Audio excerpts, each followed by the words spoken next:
Let's begin with the first question and answer session. We will try to answer as many questions as possible.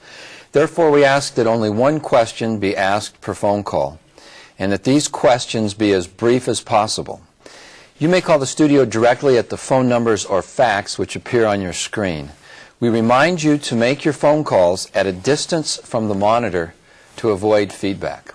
Our first call is from Colombia. It is from the Federación Nacional de Comerciantes in the city of Medellin in Colombia. Muchas gracias. Buenos días. Recepcionando hoy la señal desde las empresas públicas de Medellín, formulamos la siguiente pregunta. We're receiving the signal from Medellin, and our question is the following. One of the four factors is important factors in the new economy is globalization. And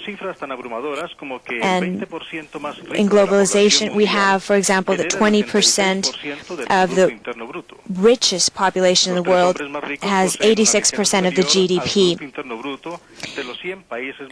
And we have some enormous numbers and disparities between the rich and the poor. It appears then the concepts of quality and improvement is only applies in organization and not in regards to man as a whole. What do you recommend for the ETK excellency to try and diminish this gap? That is a big question. Let me try to answer it this way. First of all, I think there is, as part of globalization, a presumption of the movement of capitalization and the opportunities that it represents for everyone who participates. And you are correct that there is a huge gap between, particularly in a knowledge-driven environment, between those people who possess the knowledge and the skills and the capacity to participate in this new economy and those who do not. I believe over time, as the positive sides of globalization occur, that there will be two effects. One, the natural trickle-down of those profits to more people, and secondly, the realization that to succeed, societies have got to have stability and participation of everyone. And I think there will be a growing demand on the part of peoples who experience global opportunities in their state environments for more participation. Thank you. Our next question is from Mexico. It is from the Universidad Lico Cervantino in the city of Irapuato in the state of Guanajuato in Mexico. Sí, buenos días. La competencia ETK tiene un orden en sus letras. ETK competency has an order in its letters. Does one of these letters have more importance, that is, its meaning, or has a higher value to apply it than in organizations, and for the organization to have more competency? That is E, T, or K more important? Which one is? Excellent question. I don't think there's any difference in the importance of the three activities. Different organizations will possess different assets at the time they begin this focus. And it's a continual process. The development of emotional competence or intelligence within an organization is an ongoing thing.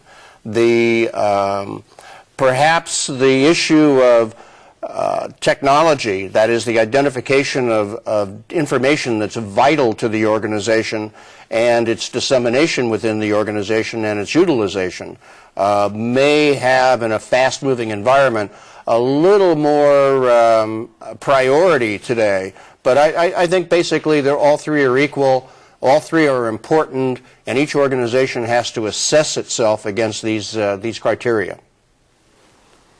Our next question is again from Mexico. It's from the Universidad de Sonora in the city of Hermosillo in the state of Sonora in Mexico.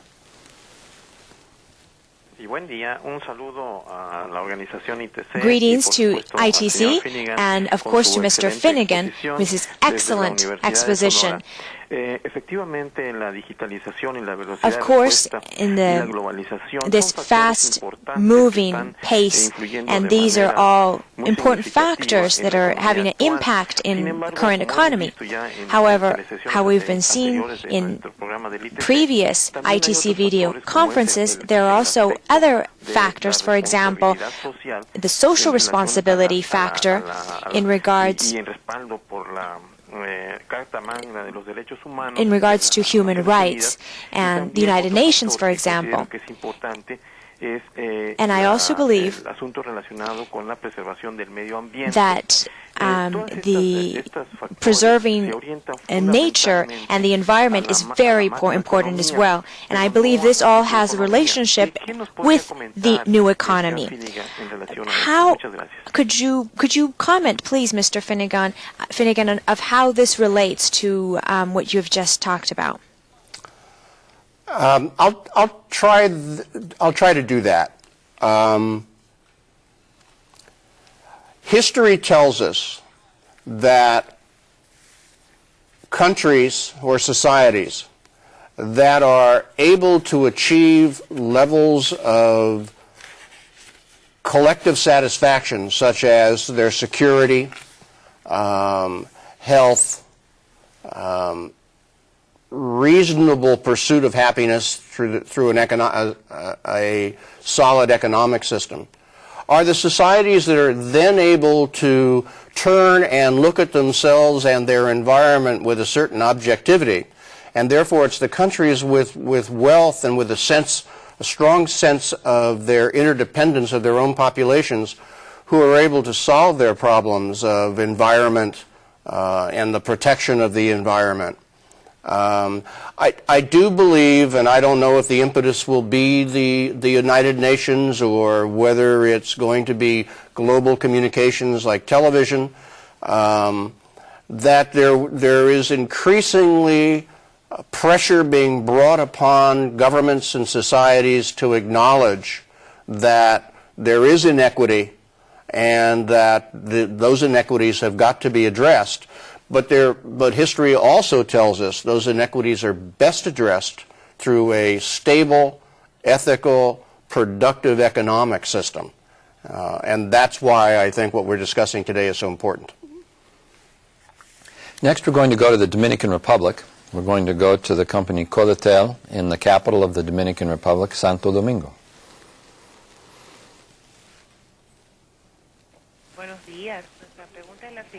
Our question is the following. How hard is it to define competency standards for an ever-changing environment? Good question. Difficult. We'll talk in the second section about certain competencies or key competencies that I believe managers have got to possess. One of which is management by fact. And what that simply means is having the capacity of identifying the key indicators in an organization that lets it know that it's achieving its objectives, that it's doing what it needs to do. And acknowledging the fact that things are happening very, very rapidly today. That capacity, an organization has to focus very carefully on what are the key indicators for its success and how it gathers the data to measure what it is accomplishing. That is not easy. It is a big challenge. We have in my country observed over the last couple of years where that kind of information has been misleading and in some instances has been purposely used to be misleading, and those kinds of issues have got to be addressed. But first of all, you have to have the data.